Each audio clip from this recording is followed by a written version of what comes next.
বেজে গেছে 1:30, চলে এসেছি রান্নাঘরে। এমনি আজ কাজের দেরি হয়ে গেছে, কিছু করার নেই। এই যে রান্নাঘরে আছি, তোমাদের দেখাই। দেখো এখানে কামরাঙার চাটনি হচ্ছে।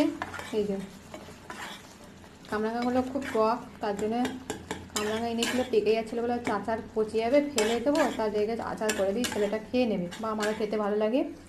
আর এ তো রোদ ওঠেনি, তার জন্য একটু খিচুড়ি করেছি। ফুলকপি, আলু, বিট, গাজর, পালং শাক, মটরশুঁটি, আর আছে খাস চাল মানে বাসমতি চাল খিচুড়ি। আর এখানে আছে এই যে আলুর দম। খাওয়ার সময় ডিম ভাজা করবো, যদি মন যায় তো করবো, না হলে করবো না। এটাই হচ্ছে আজকে রান্না, বুঝেছো বন্ধুরা? চলো আর রান্নাটা সারতে হবে, কিছু করার নেই। দুপুরে খেতে খেতে অনেক বেলা হয়ে যায়।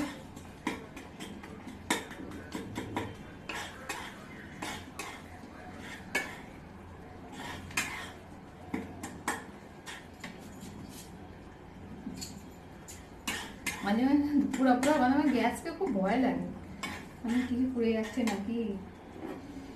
কাজ করতে করতে একা মানুষে অনেক ছোটো দিনের বেলা এদিক থেকে ওদিক করতে করতে কি করে সময় চলে যায়। কে কে কামরাঙার চাটনি খেতে ভালোবাসো? সেই হয়েছে খেতে, টক আছে, একটু টক টক করে ভালো লাগে। চলো হয়ে গেছে, ছেড়ে দেবো।